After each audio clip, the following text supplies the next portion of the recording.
Hello friends, happy Thursday. We continue then with Act 4 of The Two Gentlemen of Verona, Shakespeare's first play. I'm new to this play, but oh my goodness, there's so much in this act that I love. It has a song in it, and I was wondering how to do that, and so what I'm going to suggest is that you, gentle viewer, find a piece of music that you like, that you want to listen to while the music's playing, and I'll cue it and end it. It's to be played at night under someone's window, and then I'll say the lyrics on top of that. That seems to be the easiest way. So if you want to just pause the video. The story so far. Proteus and Valentine are two gentlemen of Verona. Proteus has fallen for Julia. Julia, in turn, has fallen for Proteus. But before they can get married, Proteus is sent to join his friend Valentine, who has left to go and seek his fortune. Before they part, Proteus and Julia exchange rings as love tokens. While he's gone to seek his fortune, Valentine has fallen for the Duke's daughter, Sylvia. Proteus, joining Valentine, also immediately falls for Sylvia, forgetting Julia. Now, Valentine and Sylvia are betrothed, and they plan to elope. Proteus, knowing this, not wanting Valentine to hook up with Sylvia, decides to tell the Duke. So he betrays his friend, and Valentine is banished to, I don't know, the woods, the desert, wherever you go where you are banished. The Duke wants his daughter Sylvia to marry vain Thurio, and so he trusts Proteus and gives him access to Sylvia's tower to try and talk her round to loving Thurio. But of course Proteus is not going to do this. Proteus wants Sylvia to love him. Julia, unaware of this, is missing Proteus so much that she decides to leave Verona and join him, disguised as a page boy, because, basically to avoid the attention of dickheads. Also, Valentine has a servant, Speed, who has joined him in exile, and Proteus has a servant, Lance, who has a dog called Crab. Ta-da! Act 4, Scene 1. Enter the outlaws, seeing Valentine and Speed. Fellas, stand fast. I see a passenger. If there be 10, shrink not, but down with them. Stand, sir, and throw us that ye have about ye. If not, we'll make ye sit and rifle you. Sir, we are undone. These are the villains that all the travellers do fear so much. My friends! That's not so, sir. We are your enemies. Peace. We'll hear him. Ah, by my beard will we, for he is a proper man. Then know that I have little wealth to lose.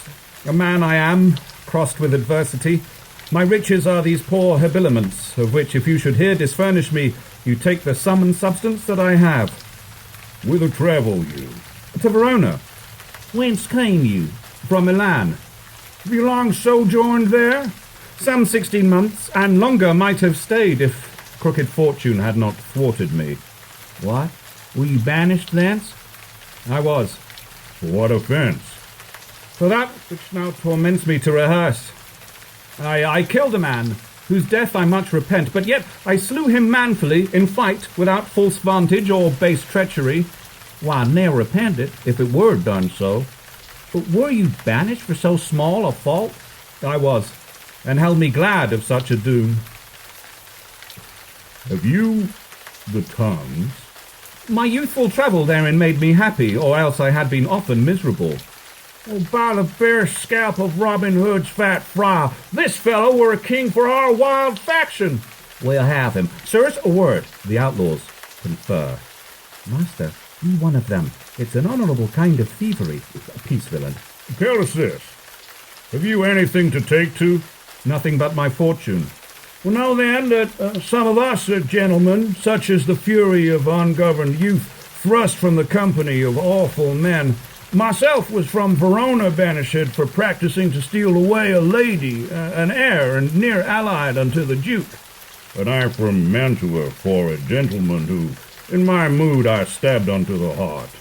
And I for such like petty crimes as these.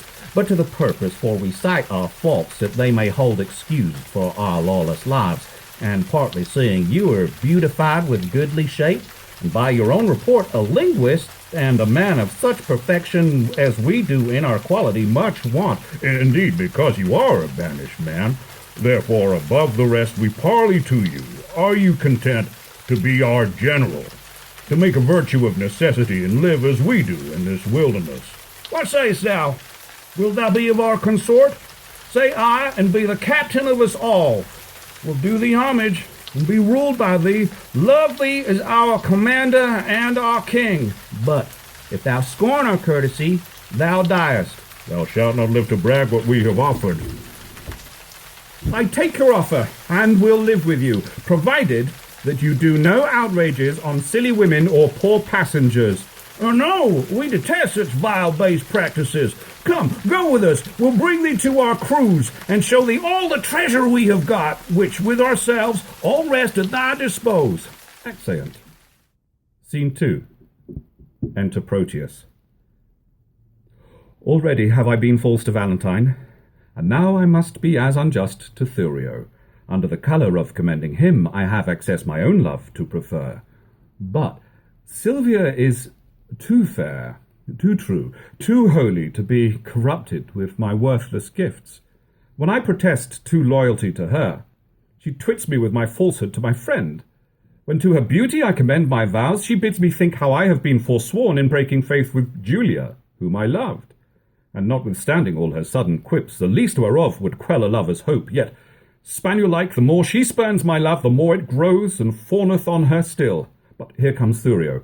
Now must we to her window, and give some evening music to her ear. Enter Thurio with musicians. How now, Sir Proteus? Are you crept before us? Ay, gentle Thurio, for you know that love will creep in service where it cannot go. Ay, but I hope, sir, that you love not here.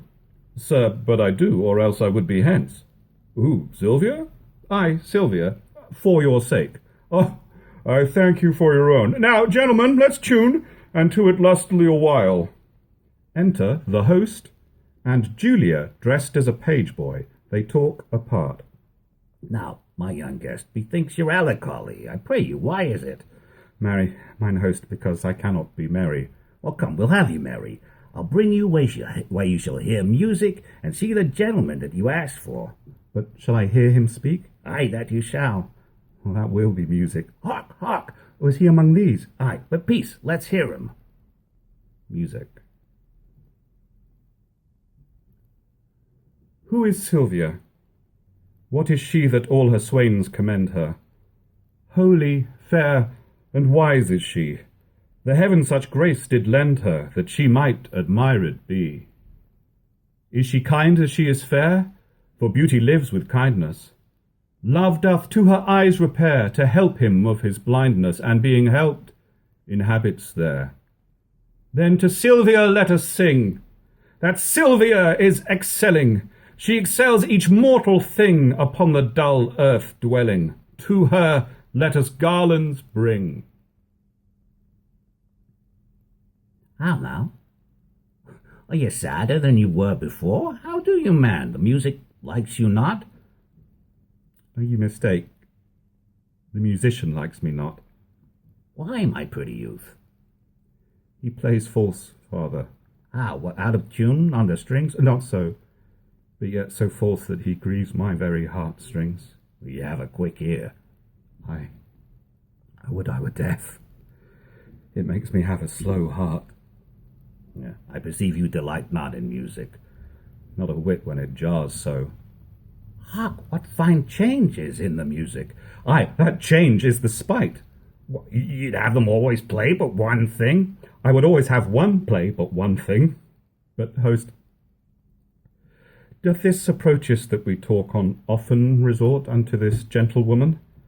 I'll tell you what Lance's man told me. He loved her out of all nick. Where is Lance? He's gone to seek his dog, which tomorrow, by his master's command, he must carry for a present to his lady. Stop music. Peace, stand aside. The company parts. Sir Thurio, fear you not. I will so plead that you shall say my cunning drift excels. Where meet we? At St. Gregory's Well. Farewell. Exeunt Thurio and the musicians. Enter Sylvia, above. Madam, good even to your ladyship.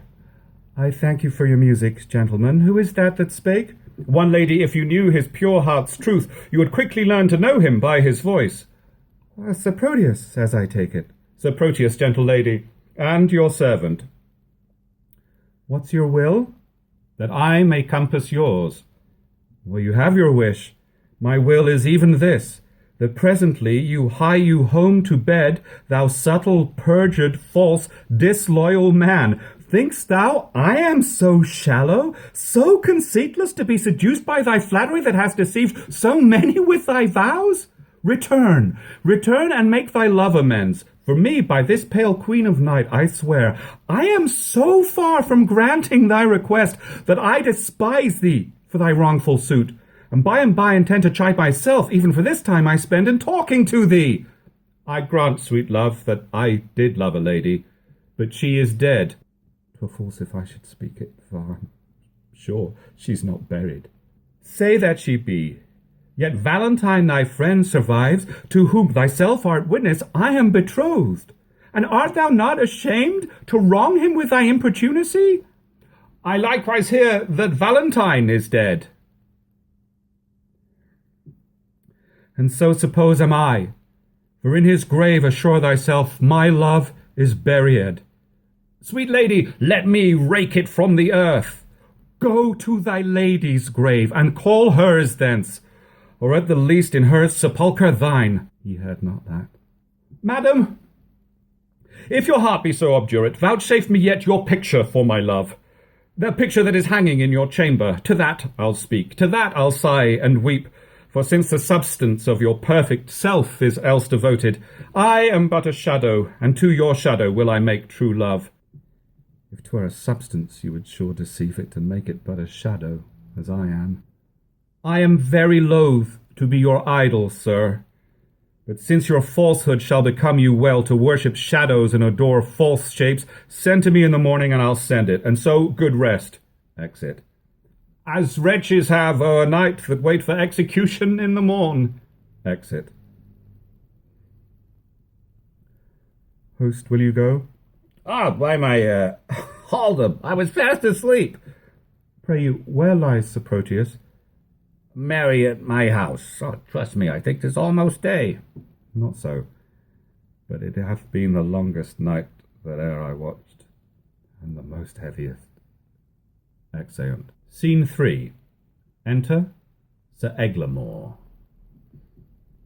This is the hour that Madam Sylvia entreated me to call and know her mind. There's some great matter she'd employ me in. Madam! Madam! Who calls? Your servant and your friend, one that attends your ladyship's command. Sir Eglamour, 1,000 times good morrow. As many worthy lady to yourself. According to your ladyship's impose, I am thus early come, to know what service it is your pleasure to command me in. O Eglamour, thou art a gentleman. No, think not I flatter, for I swear I do not. Valiant, wise, remorseful, well accomplished. Thou art not ignorant what dear goodwill I bear unto the banished Valentine, nor how my father would enforce me marry vain Thurio, whom my very soul abhors. Thyself hast loved, and I have heard thee say, no grief did ever come so near thy heart as when thy lady and thy true love died, upon whose grave thou vowest pure chastity. Sir Eglamour, I would to Valentine, to Mantua, where I hear he makes abode, and for the ways are dangerous to pass, I do desire thy worthy company, upon whose faith and honour I repose. Urge not my father's anger, Eglamour, but think upon my grief, a lady's grief, and on the justice of my flying hence to keep me from a most unholy match, which heaven and fortune still rewards with plagues. I do desire thee, even from a heart as full of sorrows as the sea of sands, to bear me company and go with me, if not, to hide what I have said to thee, that I may venture to depart alone. Madam, I pity much your grievances, which, since I know they virtuously are placed, I give consent to go along with you, recking as little what betideth me, as much I wish all good befortune you. When will you go? This evening coming. Where shall I meet you? At Friar Patrick's cell, where I intend holy confession. I will not fail your ladyship. Good morrow, gentle lady. Good morrow, kind Sir Eglamour. Exeunt. Scene 4. Enter Lance and his dog, Crab. When a man's servant shall play the cur with him, look you, it goes hard. One that I brought up with a puppy, one that I saved from drowning when 3 or 4 of his blind brothers and sisters went to it. I've taught him even as one would say, precisely, thus I would teach a dog. I was sent to deliver him as a present to Mistress Sylvia from my master, and I came no sooner into the dining chamber, but he steps me to her trencher and steals her capon's leg. 'Tis a foul thing when a cur cannot keep himself in all companies. I would have, as one should say, one that takes upon him to be a dog indeed, to be, as it were, a dog at all things. If I had not more wit than he, to take a fault upon me that he did, I think verily he'd been hanged for it. Sure as I live, he'd suffered for it. Well, you shall judge. He thrust me himself into the company of 3 or 4 gentleman-like dogs under the Duke's table, and he'd not been there, bless the mark, a pissing while, but all the chamber smelled him. Out with the dog, says one. What cur is that, says another. Whip him out, says the third. Hang him up, says the Duke. Well, I, having been acquainted with the smell before, knew it was Crab, and goes me to the fellow that whips the dogs. Friend, quoth I, you mean to whip the dog? Ay, marry, do I, quoth he. You do him the more wrong, quoth I. 'Twas I did the thing you wot of. Well, he makes me no more door, but whips me out of the chamber. How many masters would do this for their servants? Nay, I'll be sworn. I've sat in the stocks for puddings he have stolen. Otherwise he'd been executed. I've stood on a pillory for geese he have killed. Otherwise he had suffered for it. Thou thinkst not this now. I remember the trick you served me when I took my leave of Madam Sylvia. Did not I bid thee still mark me and do as I do? When didst thou see me heave up my leg and make water against a gentlewoman's farthingale? Didst thou ever see me do such a trick? Enter Proteus, with Julia dressed as a page boy. Sebastian is thy name, I like thee well, and will employ thee in some service presently. In what you please, I'll do what I can. Why, I hope thou wilt. Ah, how now, you whoreson peasant? Where have you been these 2 days loitering? Oh, marry, sir, I carried Mistress Sylvia the dog you bade me. And what says she to my little jewel? Well, marry, she says your dog was a cur, and tells you currish thanks is good enough for such a present. But she received my dog. Oh, no, indeed she did not. Here, I've brought him back again. What? Didst thou offer her this from me? Why, sir, the other squirrel was stolen from me by the hangman boys in a marketplace, and then I offered her mine own, who is a dog as big as 10 of yours, and therefore the gift the greater. Go get thee hence, and find my dog again, or ne'er return again into my sight. Away, I say! Stayst thou to vex me here? A slave that's still on end turns me to shame. Sebastian, I have entertained thee, partly that I have need of such a youth that can with some discretion do my business, for 'tis no trusting to yon foolish lout, but chiefly for thy face and thy behaviour, which, if my augury deceive me not, witness good bringing up, fortune, and truth. Therefore, know thou, for this I entertain thee, go presently, and take this ring with thee. Deliver it to Madam Sylvia. She loved me well, delivered it to me. It seems you loved not her, to leave her token. She is dead, belike? Not so, I think she lives. Alas, why dost thou cry, alas? I cannot choose but pity her. Wherefore shouldst thou pity her? Because methinks that she loved you as well as you do love your lady Sylvia. She dreams on him that has forgot her love. You dote on her that cares not for your love. This pity love should be so contrary, and thinking on it makes me cry, alas. Well, give her that ring, and therewithal this letter. That's her chamber. Tell my lady I claim the promise for her heavenly picture. Your message done. Hie home unto my chamber, where thou shalt find me sad and solitary. Exit. How many women would do such a message? Alas, poor Proteus, thou hast entertained a fox to be the shepherd of thy lamb. Alas, poor fool. Why do I pity him that with his very heart despiseth me? Because he loves her, he despiseth me. Because I love him, I must pity him. This ring I gave him when he parted from me, to bind him to remember my goodwill. And now am I, unhappy messenger, to plead for that which I would not obtain, to carry that which I would have refused, to praise his faith, which I would have dispraised. I am my master's true confirmed love, but cannot be true servant to my master unless I prove false traitor to myself. Yet will I woo for him, but yet so coldly as heaven it knows, I would not have him speed. Enter Sylvia. Gentlewoman, good day. I pray you be my mean to bring me where to speak with Madam Sylvia. And what would you with her, if that I be she? If you be she, I do entreat your patience to hear me speak the message I am sent on. From whom? From my master, Sir Proteus, madam. Oh, he sends you for a picture. Aye, madam. Ursula, bring my picture here. An attendant, presumably Ursula, brings a picture. Go, give your master this. Tell him from me, one Julia, that his changing thoughts forget would better fit his chamber than this shadow. Madam, please you peruse this letter. She gives Sylvia a letter. Oh, no, pardon, no, madam, I've unadvised delivered you a paper that I should not. She takes back the letter and gives Sylvia another letter. This is the letter to your ladyship. I pray thee, let me look on that again. It may not be. Good madam, pardon me. There, hold. I will not look upon your master's lines. I know they're stuffed with protestations and full of new-found oaths, which he will break as easily as I do tear this paper. She tears the letter. Madam, he sends your ladyship this ring. She offers Sylvia a ring. The more shame for him that he sends it me, for I have heard him say 1,000 times his Julia gave it him at his departure. Though his false finger have profaned the ring, mine shall not do his Julia so much wrong. She thanks you. What sayest thou? I thank you, madam, that you tender her. Poor gentlewoman, my master wrongs her much. Dost thou know her?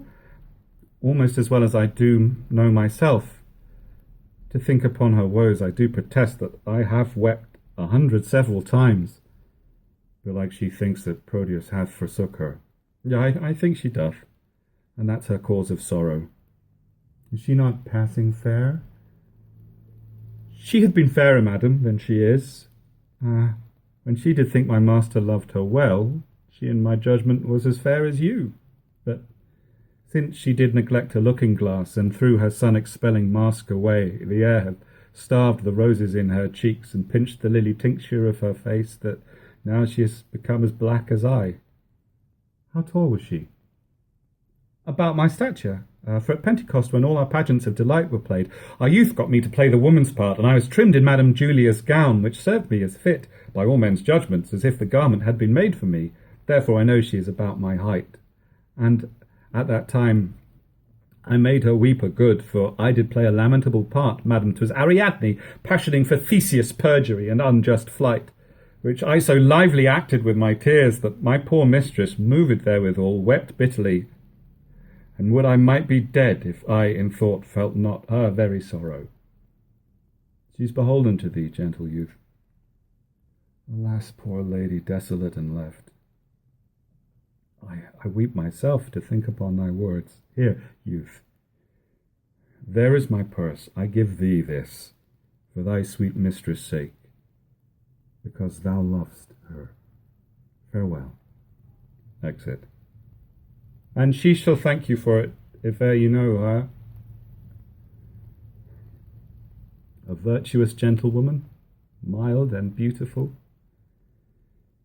I hope my master's suit will be but cold, since she respects my mistress' love so much. Alas, how love can trifle with itself! Well, here's her picture. Let me see.